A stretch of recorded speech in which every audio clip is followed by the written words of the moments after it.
nos gusta hacer hincapié en los temas que al menos creemos que son de índole nacional y hoy en día de los más importantes de la historia, ¿no? Y nos referimos al Ara San Juan, que se toca muy de vez en cuando, se habla muy poco, o no hay novedades o no quieren que haya novedades, no sabemos bien por dónde pasa esto, pero hace algunas horas fue noticia que el ministro Aguad pasó o va a pasar a retiro a dos altos oficiales de la Armada. Tenemos en comunicación a Fernando Morales, él es perito naval. Fernando, muy buen día. Martín Sánchez te saluda. Estoy con Antonella, con Fernando, con Diego, con Jonathan. ¿Cómo Hola, estás? bueno, Martín, Antonella, tocayo. Buen día para todos. Bueno, Fernando, a ver, primero preguntarte qué análisis haces o qué pensás acerca de esta decisión de Aguad de pasar a retiro a dos personas. Vamos por partes. Yo te escuchaba recién cuando hacías la introducción decir que se sabe poco o no es que no se quiera que se sepa. 20 meses se hicieron ayer, ¿no? Hasta ayer, hoy se dicen 20 meses de la tragedia esta. Y uno mismo que ha sido un activo protagonista en el sentido mediático, de explicar algunas cosas y de inferir otras, hoy a 2 años hay muchas cosas que están... Lo primero que está claro es que el submarino, afortunadamente para nuestro país, no fue víctima de un ataque exterior porque las imágenes y el modo en que está depositado en el fondo del mar indican que no hay una razón exterior al submarino. Eso nos libera de una gran carga de especulaciones que había. También se decía que estaba en Malvinas espiando y que entonces, y también se dijo que estaba en Península de Valdés y que no sé si te acordás que en un momento se decía que los tripulantes golpeaban con sus herramientas en el casco y nadie los fue a buscar. Bueno, todo eso sabemos que hoy, afortunadamente, dentro de la desgracia, todo eso no pasó. Ahora, es un caso complejo en un país donde la justicia, al igual que otros organismos del Estado, una de las falencias que tiene es la carencia de recursos. Fíjate que vos ahora la jueza ha salido a pedir ayuda internacional con el criterio de decir, bueno, evito que me digan que los peritos locales están influenciados por la Armada, en cierto modo, pero tiene que salir a pedirlo de favor, porque no tenemos plata. Más allá de las dificultades técnicas, yo me inscribo entre los que dicen que es imposible rescatarlo desde donde está, al menos entero, porque es muy fácil, es muy posible que cuando lo quieras mover se parta en 20 pedazos. Si lo tuviéramos que hacer, si hubiera la facilidad técnica de hacerlo, tampoco tenemos plata. Son todos cientos de millones de dólares que un juzgado como el de Caleta Olivia, que tiene una jueza, un secretario y creo que son 3 empleados, que tuvo que venir acá a usar una computadora del Servicio de Geografía Naval porque en su juzgado no tiene los elementos para ver imágenes de tanta definición como las que hizo la empresa esta que encontró el submarino. Más allá de que es la primera vez en nuestra historia que se hunde un submarino, con lo cual la propia magistrada tiene que aprender, primero tuvo que aprender bastante del tema para después poder discernir lo que está bien y lo que está mal. Entonces, la causa es compleja, el submarino no está, a diferencia, mucha gente lo compara con la tragedia de Once. Yo siempre digo que no, había un maquinista, un guarda, esos eran los tripulantes, los demás eran todos pasajeros. Acá en el submarino eran todos tripulantes, eran todos submarinistas. Más allá de ese matiz, la otra diferencia importante es que el tren quedó en Once para poder ser analizado, peritado, hacer pruebas. Bueno, el submarino no está. Están las imágenes que nos permiten ver mucho, pero no todo. En ese contexto, agregale que el Poder Judicial está investigando como corresponde, el Poder Legislativo, que es a donde yo te voy a explicar ahora qué tiene que ver esto de Aguad, hizo su junta de investigación también, y el Poder Ejecutivo, a través del Ministerio de Defensa, hizo la propia. Los 3 poderes de Estado están investigando un mismo hecho con enfoques distintos. Sí, a ver, Fernando, yo siento que esto se está manejando lento. Quizás son los tiempos, pero a ver, yo siento que se maneja lento, que el tema de las imágenes, quizás sabiendo que iban a ser imágenes complejas, se podría haber preparado gente para cuando lleguen las imágenes empezar a trabajarlas y no todavía estar en el veremos. Y te vuelvo a repetir, te lo digo desde la lejanía que me corresponde a mí del caso. Perfecto. A mí cada vez que me llaman me dicen, a veces siento vergüenza cuando me titulan como experto, porque expertos en este tema no tenemos, ninguno de nosotros. Es decir, yo soy maquinista de formación y soy perito naval en máquinas. Entonces, si yo pudiera ver la batería o la válvula Eco 19, si la pudiera tener en mis manos, yo te podría decir si está en buenas condiciones o está en malas condiciones. Sí, eso es verdad. Ahora, analizar en su conjunto desde un punto de vista judicial y con miras a una causa penal, obviamente, analizar imágenes y todo este tipo de cosas que esta causa está sometiendo a todos los que están trabajando en ella, para todos es la primera vez. Es decir, nos juntamos a ver las imágenes y las imágenes te pueden decir mucho, pero tenés que primero, todos tuvimos que hacer un aprendizaje, todos los que de alguna manera u otra tuvimos que ver en un tramito de esto, tuvimos que hacer un aprendizaje, agarrar libros, consultar, porque no tenemos experiencia. Como te voy a repetir, por decirte, esta jueza, viste que estuvo muy cuestionada si la cambiaban o no la cambiaban, muy bien. Cualquier juez federal que está acostumbrado a lo mejor a causas de trata de personas, de narcotráfico, de corrupción, es lo que más lo que más por estos días vemos que los juzgados federales pueden hacer, o algunas otras cuestiones que tienen que ver normalmente con temas cercanos al manejo del Estado Nacional en cuestiones de fraudes y demás. Ninguno en su vida subió a un submarino. Es decir, vos decís, va lenta, puede ser. La AMIA pasaron 25 años, el caso Nisman ya pasaron 4 o 5. Entonces, esta causa en particular tiene esta dificultad. Yo a veces lo discuto con algunos de los familiares, sobre todo con algunos de los querellantes, que es el más ansioso, y yo lo entiendo porque además en este caso, aparte de querellante, su hijo quedó ahí en el San Juan. Entonces uno lo entiende. Lo que también entiendo es que explicar o tratar de que una persona se ponga por encima de los ajusticiados, de los justiciables, perdón, no los ajusticiados son los que fusilan, los justiciables, para poder decir, usted estuvo bien, usted estuvo mal, lo tenés que separar en un plano tan alto que si el tipo no se prepara, o la jueza en este caso no se prepara, es complicado. Pero yo te doy la razón en que a los tiempos y a nuestras ansiedades va lenta. Mucho se hizo, y si no se cuenta más de lo que se hizo, es por una simple razón, que la causa todavía no tiene carátula y la está por tener en breve. La está por tener porque hubo que, entre otras cosas, creo que el juzgado quiso también un poquito esperar cómo iban las otras investigaciones, porque acá también puede pasar otra cosa. Imagínate que el Poder Ejecutivo diga que la razón fue A, el Legislativo que la razón es B y que el Judicial la razón es C. ¿Qué hacemos? No, entiendo que debe haber una lucha de poderes en los escritorios lucha, importantes. Cada uno, mira, el otro día alguien me dijo, bueno, usted porque lo defiende al ministro Aguad. Y yo lo que intento explicar a veces es que yo algunas cosas defiendo el cargo del ministro de Defensa, sea Garré, sea Rossi o sea Aguad. Y cómo se manejan estas cosas, que las podemos manejar de otra manera, pero no, por ahora hasta hoy se manejan así.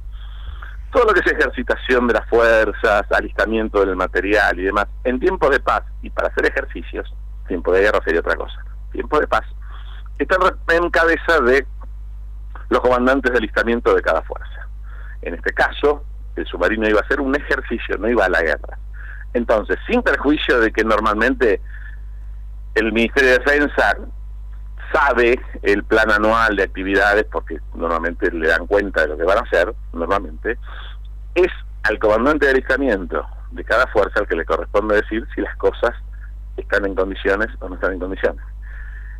Una cosa es que un almirante le diga al ministro de Defensa, a este o a cualquiera, mire señor, el submarino no está en condiciones de salir, y el ministro diga, sale igual, porque a mí se me ocurre, y pasa una desgracia, entonces agarras al ministro y te pones de una patada adentro de la celda. Y otra es que le digan, señor, salimos a operar, ¿quiere venir con nosotros? Lo invitamos a la arena del submarino. Que el tipo diga, no puedo porque tengo mucho que hacer, y pase lo que pasó.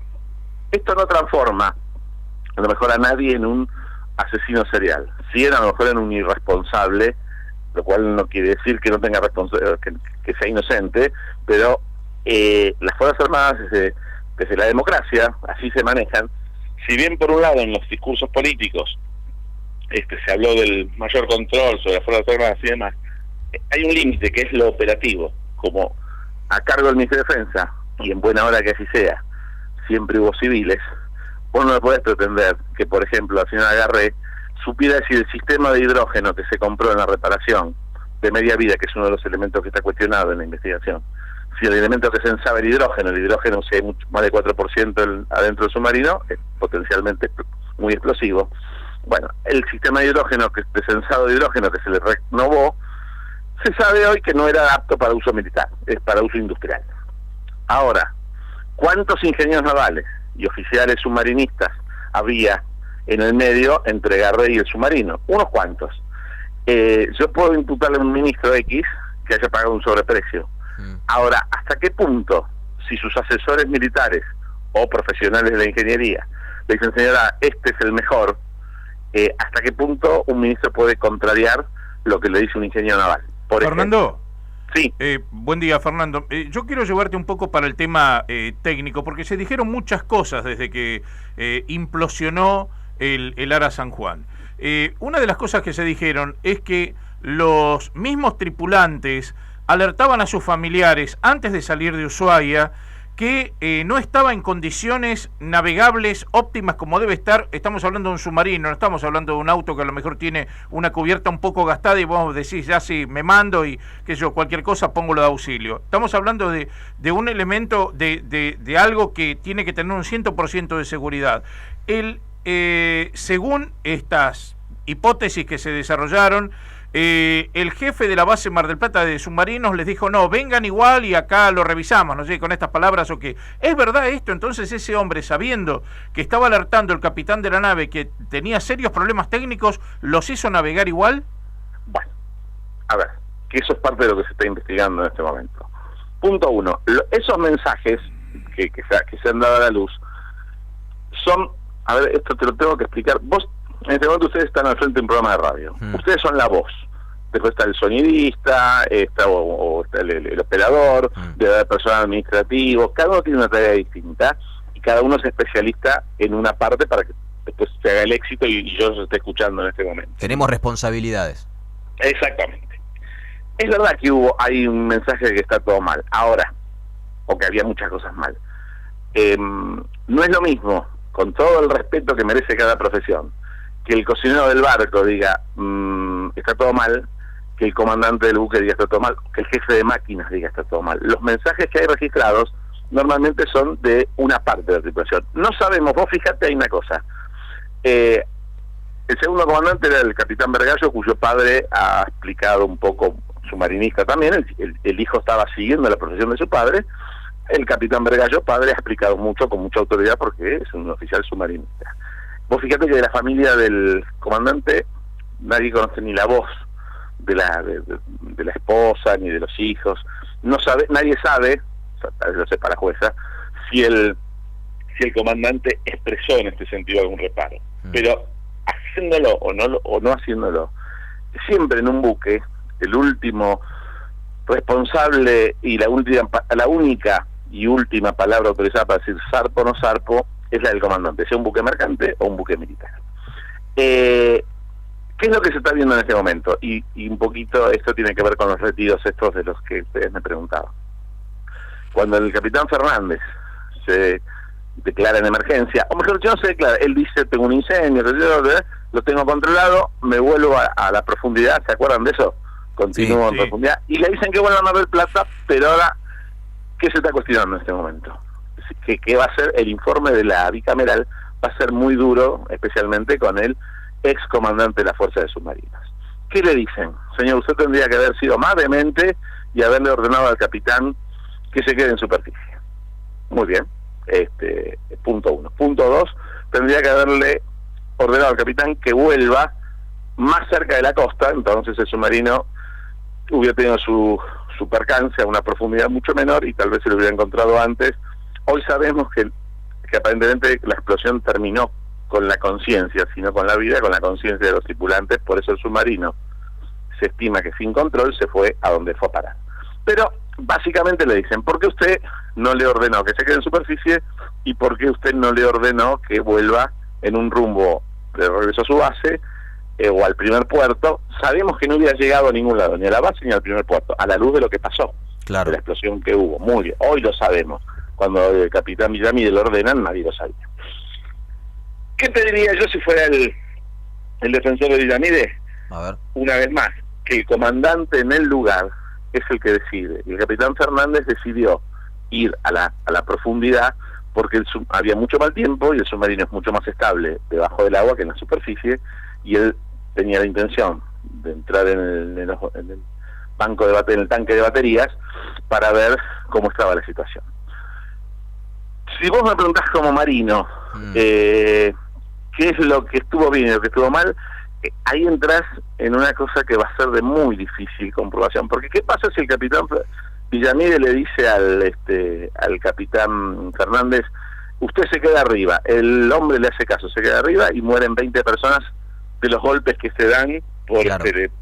Entonces, ¿qué hubiéramos dicho ahí? Con toda razón también a Villamide. Señor, usted forzó al capitán, al comandante en el lugar a que haga algo que él no quería hacer. ¿Vos me entendés que la situación es compleja? Sí, a ¿Se ver. acuerdan de Tarapau, cuando a Tarapau le ordenaron bajarse del barco y Tarapau dijo, yo no me bajo nada, me quedo acá? ¿Se acuerdan de eso? No sé si se acuerdan cuando fue el Irizar, cuando se quemó el Irizar. Sí. El comandante del Irizar desoyó a su comandante superior que estaba arriba del barco junto con él. Su comandante superior abandonó el barco y él se quedó. No se murió, le dieron una medalla y a los 15 días lo echaron, porque no se permite en la Armada la desobediencia de una orden. Pero acá era distinto porque como nadie murió es más fácil ser severos, porque no hay nadie fallecido. Entonces a Tarapau le dieron ahí una medalla, le sacaron una foto y a los 15 días le dijeron, señor, usted es un buen político, pero sí. Yo creo, Fernando, que en todo esto que estamos hablando, entiendo que no hay un culpable, sino que hay varios responsables, porque usted me dio un ejemplo recién que parece tonto pero es importantísimo, el tema del hidrógeno, que era industrial. Es como que acá manden a comprar un micrófono y traigo uno de karaoke en vez de un Sennheiser. Exacto. Muy bien, perfecto. Entonces la culpa es mía por haber hecho mal la compra, y después también el técnico que va a poner el micrófono es también responsable, porque va a decir, no, el de karaoke va, no importa, suena, sirve. Bueno. Entonces ahí ya tenemos dos responsables. Yo creo que acá hay varios responsables, no es uno. Claro. Cuando el otro día el ministro de Defensa, que se armó un revuelo bárbaro, porque, a ver, yo creo que hizo otra cosa, pero la verdad que lo que dijo sonó mal, cuando habló de que las responsabilidades eran fruto de la inexperiencia y eran una larga cadena de sucesos y la experiencia poco transmitida. Él intentó referirse a que en el 95 este submarino tuvo el mismo problema igual, pero en puerto. Los bomberos de Mar del Plata, que son bomberos, porque nosotros los marinos somos un poco bomberos, un poco curas, un poco médicos, porque arriba del barco, cuando estás solo, claro, te la tenés que rebuscar, y si viene un compañero y te dice, mi novia me acaba de dejar por chat, lo tenés que consolar, y si te duele el estómago te lo tenés que aguantar, más o menos funciona así. Entonces, pero y sabemos un poco, aprendemos de luchar contra incendios y demás en la medida de nuestra profesión. Cuando los bomberos de Mar del Plata tardaron 4 días en apagar el incendio, no fue porque no sabían apagarlo, fue porque las baterías se incendian de una manera, no es el incendio que podemos visualizar, es un gran desprendimiento de calor y de humo y de gases y se ponen incandescentes y es muy difícil apagarlas. Entonces, esa experiencia, que es lo que decía el ministro, tal vez no fue muy captada por la Armada para enseñarle a las nuevas generaciones de qué manera evoluciona un incendio en un submarino, justamente en ese mismo submarino.